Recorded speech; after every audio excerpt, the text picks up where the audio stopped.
Hey, Kentucky, welcome back. Time to talk more topics now. First up, landlords in northern Kentucky have sued Governor BESHEAR to try to resume evictions in the state.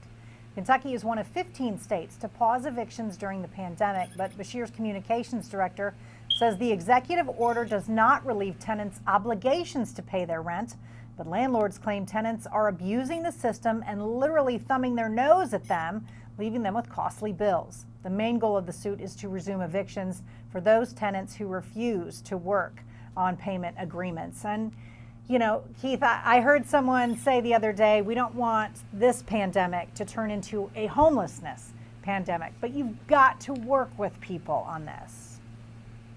Yeah, exactly. I can't see somebody just saying, hey, governor says we don't have to pay you, so we're not paying you. Right. I mean, you know, come on, you got to work with them a little bit here. Yeah, that's not the point of the canceling evictions, was not canceling anything that you owe. All right. An arm wrestling contest between father and son led to a shooting and an 8-hour police standoff in Florence. Curtis Zimmerman was intoxicated when he challenged his son to an arm wrestling match.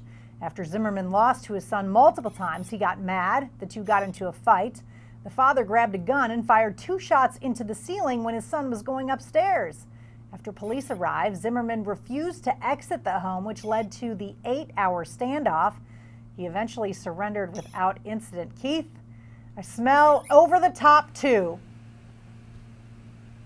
Father versus son. Yeah. Hat backwards. Yeah. And all that. Yeah. Yeah. I don't know. This is sore loser time here to talk here. That's extreme. Yes. And so, yeah, a little scary. Yeah.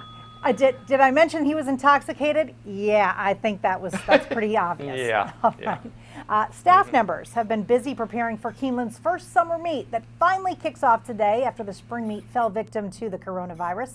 There are several changes to ensure people stay safe through the 5 days of racing, like no fans in attendance. But it is still nice to see the ponies running again at the best track in America. Jockeys in, you got the big trainers in, you got a couple of races that are preps for Derby and Oaks, and so it's great. And obviously Swiss Skydiver, the filly, is going to go against the boys in the Bluegrass Stakes, so that's going to be a lot of fun on Saturday. That's awesome. What's crazy though is that the Belmont already happened.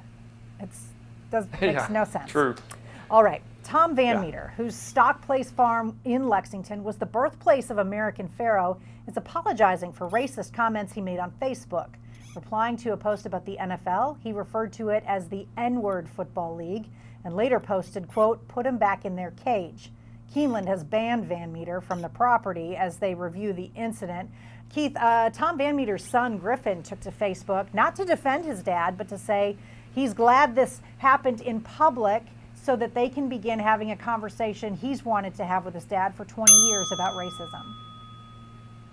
Yeah, sounds like he's seen it before, and so hopefully this is a chance for them to share and for Tom to learn a little bit from the son. Absolutely. So it's an opportunity to learn. All right, DeMarcus Cousins has announced a new comedy special coming to Amazon Prime. Boogie's Comedy Slam that he hosts each spring was filmed for the first time, and it hits the Amazon video service this Friday. I wouldn't be opposed, Keith, to Boogie actually doing a set. He's hilarious to me.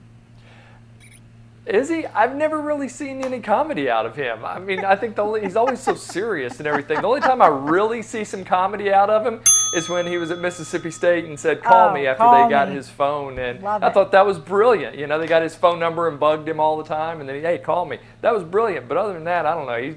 He just seems too serious to me. I don't know. When he said, who is Kevin Stallings? That, I fell out laughing at that. All right. Tonight's wrap-up is next as Say Kentucky continues. Who is